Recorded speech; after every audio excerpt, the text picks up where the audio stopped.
Welcome to the IDPro Show, your favorite channel for hearing about how to grow your career in digital identity. I'm Heather Flanagan, Executive Director of IDPro and Principal Editor for the IDPro Body of Knowledge. And I'm Chris Cochran from AKA Identity. This show explores the world of identity with you as the co-pilot. Everyone from identity neos to seasoned pros, this is your gateway to the latest trends, knowledge, and career advice. So today we're here to chat with Andi Hindle. Now, many of you probably know Andi from his work at Identiverse, but he does a lot more than that. Andi is an independent consultant specializing in digital identity, cybersecurity, privacy, and corporate governance.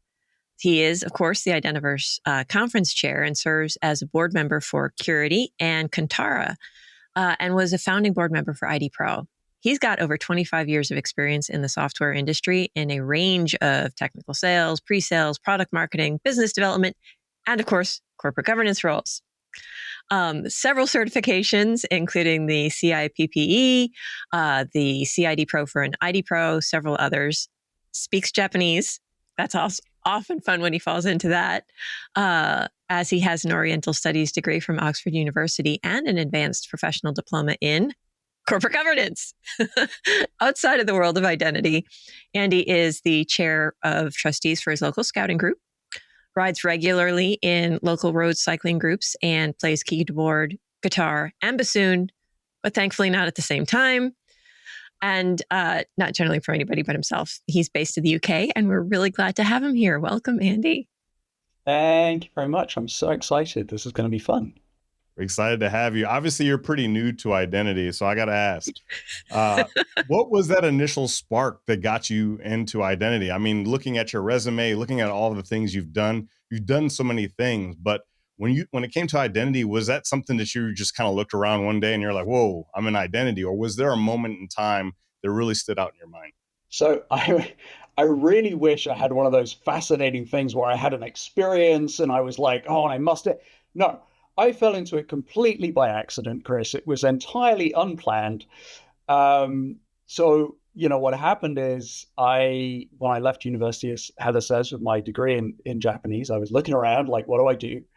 And I actually ended up building websites for a software company completely outside of the identity space, based here in the UK with some business across in North America. I left them after, I want to say 2 or 3 years, plus or minus. And then actually a woman that I'd met whilst I was in Japan doing part of my university degree, had reached out to me. She'd started work at a startup in the US, and they were looking for pre-sales technical consultants. Again, not in the identity space, but joined them and obviously then was kind of in the field doing much more technical work. And an individual that I met during that period of time eventually landed way back when Ping Identity was still really small at Ping Identity. And so reached out to me at a certain point after I'd been through a couple of acquisitions and was like, look, we have this interesting thing going on. Do you want to, come and help us spin up the European business for this company? I'm like, oh, that sounds like fun. Let's do that. And it turned out that this identity thing is kind of interesting, right? Like it's fun and it's complicated. And it also turns out it's incredibly important. And I didn't know any of that when I started. I was just like, hey, look, this is like fun. I can play. So that's the genesis, right? That's where it started. And then, like I say, you get stuck into this and you discover more and more areas that you can get involved in. In my case, I got quite deeply interested in some of the privacy aspects beyond just the sort of straightforward identity federation, which is kind of where I started. And it goes from there. So yeah, it wasn't a deliberate decision at all, but I'm glad that it happened. I don't think I've ever heard straightforward identity federation used, like those words together. Huh. Samuel, it's easy. Okay.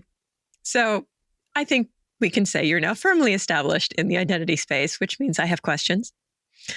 With your extensive experience, I mean, what do you see as the most pressing challenge in digital identity today, and how do you think the industry should be tackling it?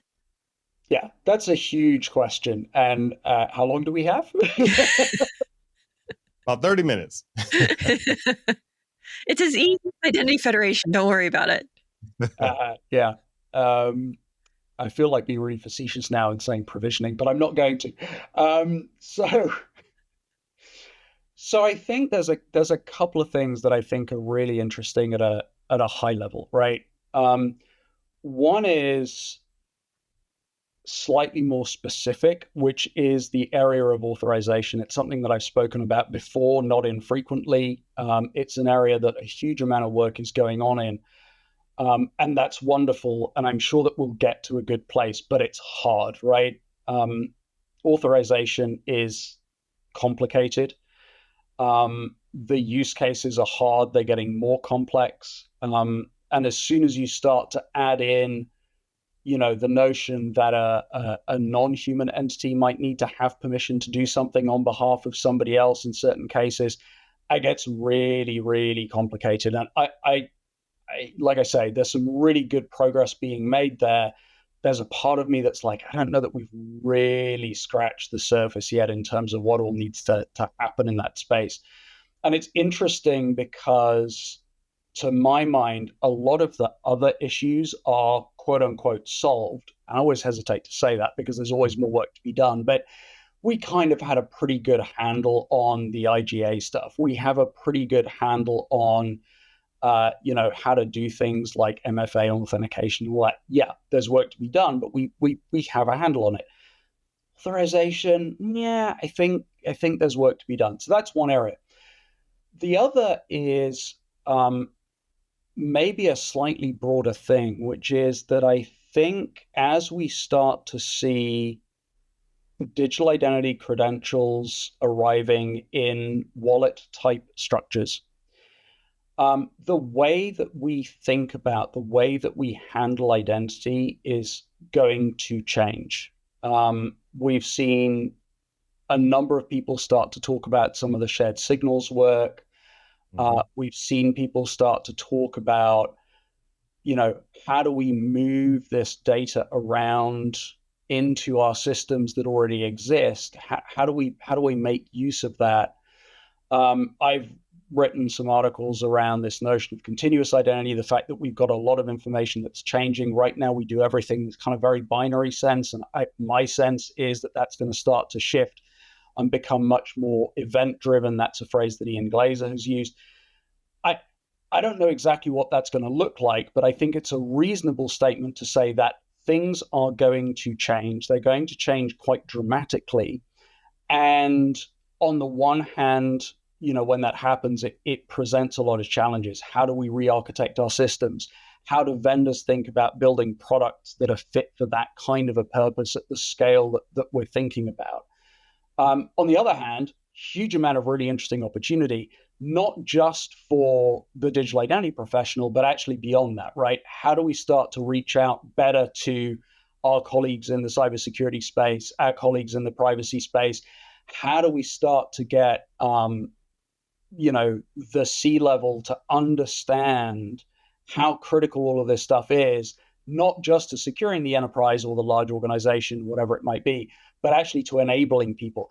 That's a massive shift, right? It's going to take us, I don't know, another 5 years, maybe longer to get there, but it's big. And I don't think we've had anything that's been quite that momentous for a while, right? I mean, it feels like we've been on a relatively steady kind of, path of progress for a little bit.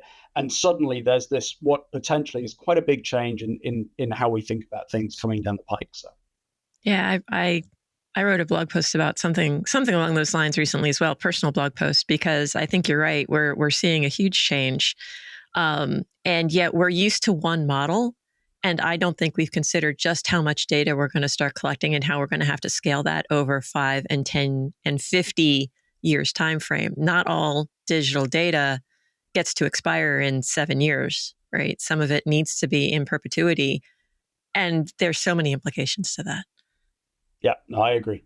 I love that you mentioned the shared signals work. I think that's huge. I'm really hoping that it gets really adopted across the board. I love that you mentioned authorization. That seems to be a trend that we've seen in this show and even at conferences. And speaking of trends and conferences, you've probably seen more talks at Identiverse than anybody, arguably, right?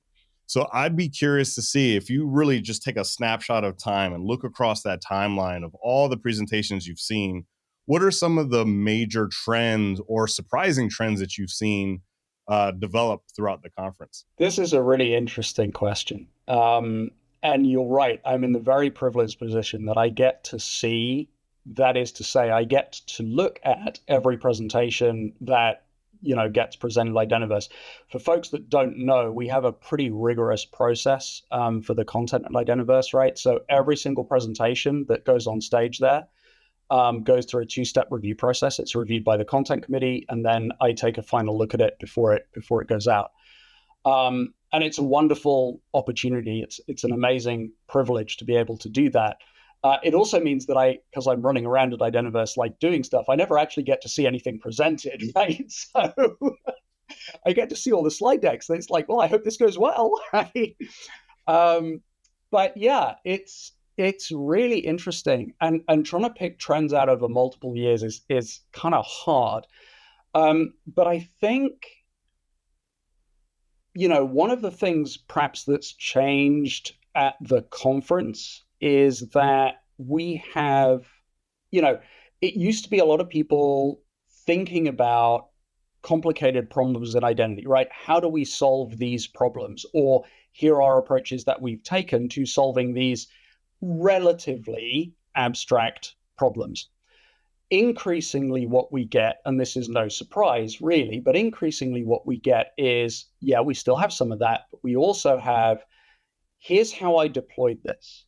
Here's a very practical problem that I had in my, workforce identity deployment, in my SIAM deployment, in my, whatever it might be.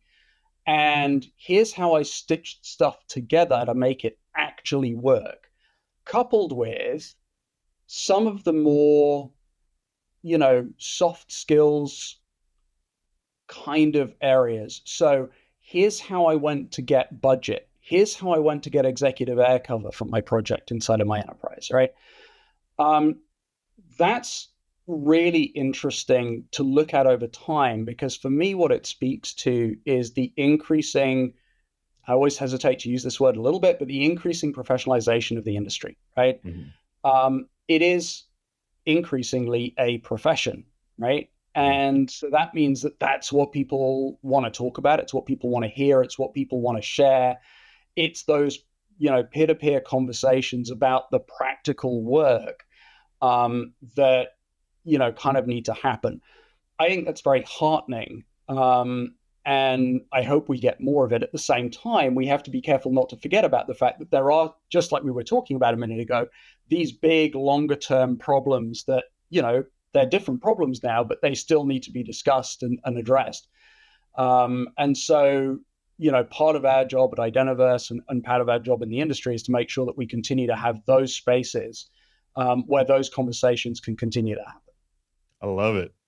When I think about presentations and conferences in the world of cybersecurity, I can think of a few talks or a few moments where it seemed like it just opened up the floodgates for different things, whether you're talking about car hacking, you're talking about different exploits or vulnerabilities being disclosed. Was there a moment that you feel like stood out amongst the rest? I know you said you haven't been able to watch many of them because I'm sure you're running around the conference, but was there a moment during Identiverse that really changed the way people do their work? Yeah, lots. And I'll talk about a couple of them, but there's actually something else that's a little different, but I think was really, really telling for me a couple of years ago. So, presentations that have woken people up. I think, you look at Andre Duran's talk, not this year, but the year before. This year was great too, but the year before where he did, an AI thing. Again, he did something similar this year, but 2 years ago was very startling for people. It was really well staged, really viscerally meaningful, I think, to a lot of people to kind of go, oh, okay, yeah, no, there's a whole thing here that we have to get our heads around, right? You go back a little further, folks like Eve Mailer, Andrew Nash gave a wonderful presentation in Boston. He says, stretching his memory back, really visionary thought-provoking kind of talks. Nishant's another one, Nishant Kaushik. There's a few others, right? One of the challenges, again, is for me, as I look at it over time, there's a lot of them, right? It's not like I went 1 year and something stood out to me. I'm looking at it over, I mean, it's, 10 years that I've been effectively conference chair of Identiverse. And I've been to, the 5 that preceded that as an attendee. So the one other thing that really stands out for me, though, is, again, 2 years ago, we experimented with, together with IDPro and with Women in Identity, we experimented with a newcomer session up front of the conference. And for anyone that attended this year, we did the same thing. Last year was the first time that we sort of did it properly. And I think it's reasonable to say that there was some nervousness about, will people come? Will it be of value? Will it? And I remember they'd asked me, could I just pop in and do 3 minutes kind of with my conference chair hat on? I'm like, sure, And again, for those that went this year, it was a similar story, but we were kind of expecting it this year, whereas that first year we weren't. There were 200 people in a room that was probably designed to hold about 75, right? And that was a really notable moment for me to kind of go, okay, we have a lot of new people coming. We have a lot of new professionals coming. So they're not just new to the event, they're actually new to the industry. Okay, they might be 2-3 years in, but this is a rapidly growing profession. And that has some, and that's wonderful, right? It's great that they want to be there. It's great that they want to attend this thing. It's great that they want to start to make these connections with their peers. How do we enable that better? And what do we have to do? If you're an employer, if you have a team of identity professionals in a large organization, there are some implications that follow on from that, right? That was notable, though. It really, really does stand out for me. Which is funny because so I was one of the 2 people actually running the newcomers this year. It was Alan Foster and I, and it was indeed great fun, and it was indeed packed, and it was so noticeable from stage how much better people felt to be surrounded by other folks who I identified as newcomers, to come into the room, and for me to just point out, it's like, look, I'm willing to bet that most of the people in this room are kind of introverted. They really, they're not in their comfort zone right now. They're new to this. Just take a moment, glance around. You're surrounded by people just like you. And you could see shoulders drop a little bit and smiles come out because building that community was and remains a really big deal. And I think that the identity community does that better than most, right? I know cybersecurity, it's a bigger industry. It's been arguably around longer. You've got conferences like RSA, which have how many people? Tens of thousands of people, but it doesn't feel like a community, right? I think the community aspect of what we do is a big differentiator for the identity industry as a whole. Heather's being very kind because she's omitting to tell the amusing story about this year's newcomer session, which is, again, they'd asked me to drop in and say a few words, which I duly did. And I completely failed to stand up and explain who I was before I started talking. So I walk into this room, I push my way to the front, I say 3 things, I leave, and then very kindly behind me, Heather's like, so for those of you that don't know, that was Andy. It was a great conference. But, some of that community building is, I'm going to perhaps say, might be why you helped start IDPro and why you were on that board. Yeah, I think so. Some of it is about, like I say, I fell into this industry by accident. I'm having a blast. It's nice to be able to give something back. And you're right. That notion of a professional community, I think, is tremendously important. Particularly, you think about the way that the workplace is changing for a lot of people now, right? It's we're in a global industry. We're in, many of us in roles where we're not necessarily in an office all day, every day. It's the sort of work where we do need to be able to have conversations with folks that are outside of our immediate organization so that we're getting good, broad perspectives on not just contextually the work that we're doing, but also very practically, right? Just people within the organization may simply not know how to connect product A with product B. And it's incredibly valuable to be able to go to somebody, halfway across the world and say, apparently you did this. Yes, I did. Well, how did you do it? Here's how, right? And so being able to help with some of that has been, is really, really rewarding. And hopefully, people find it useful.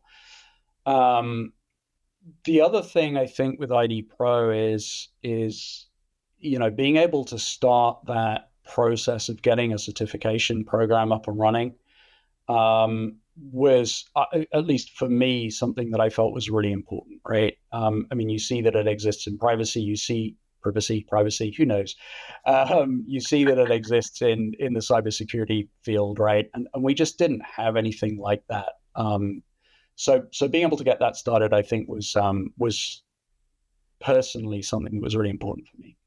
When you think about identity and how it's developed, I think about the way I used to tell people different aspects that would be important to learn. And you can look at this on the broad scale. Like, one of the most important things in my mind is mental agility for a cybersecurity practitioner, because things are changing very rapidly. But then even down a level, I used to tell people, hey, start out as a system administrator to really understand like the systems itself, and then move to learn network architecture, because you should learn, IP and how it works. Then it became, hey, make sure you learn some type of scripting or something like that, because that's going to help you in your job. Today, if somebody mentioned it, I'd say maybe you should learn a little bit about generative AI and how that can help you do your job. Is there anything that you think about today that would help that new person in identity? Yeah. So again, there's 101 things, right? But you're right. There's a whole bunch of kind of technical things that change over time and that I think people do need to have an eye on. I think you're absolutely right about, AI is clearly going to be a topic for us for a while yet. And so that's going to be something people are going to need to focus on a little bit. I think there's two things that are maybe a little less technical, a little bit more general, but which I think are incredibly helpful for people. The first is, perhaps unsurprisingly, presentation skills. And I don't say that with my conference hat on. I say that in the sense of, if you're in a large organization, actually, even if you're in a small organization, chances are you're going to need to get somebody to support the project or the idea that you have. At the very least, you're going to need to explain to somebody what you've done and why it's important. Being able to do that reasonably well, and I don't mean, like everyone has to be able to do a TED Talk, but being able to communicate that way reasonably well, I think is incredibly valuable, and it's a skill that's worth honing, or at least developing somewhat, even if it's not a space that you feel super comfortable. And Heather, you made this point a minute ago, right? But there are lots of folks in this industry, as there are in all industries, who are naturally less inclined to want to stand up in front of enormous audiences of people, right? But it's a skill that can be developed, right? It's a skill that can be learned. And I think it's one that's really, really important. The other one is looking outside of the industry for connections. So we talked a little bit earlier on about, the interactions that we need to have with colleagues in cybersecurity. That one's kind of obvious, but colleagues in the privacy space is going to be increasingly important, I think, over the next few years. We perhaps see it more immediately. If you're operating in Europe particularly, by which I mean geographically, not necessarily politically. If you're operating in certain parts of Asia Pacific and Australia, the way that the regulations work and impact there is perhaps a little bit more precise, better defined. Describe that how you will, but there's no question that trend is going to continue. To your point earlier on, Heather, right? The amount of data that we need to deal with, that we have to handle, and the length of time over which we need to do that has some really important implications from a privacy standpoint. But it also has implications for things like security and risk mitigation. And those are things that the business really care about quite a lot. So I would say those two things, right? Learning how to communicate ideas well, and reaching and getting comfortable with reaching outside of the space, outside of the industry, to get different perspectives on how to deal with problems. Love it. Fantastic.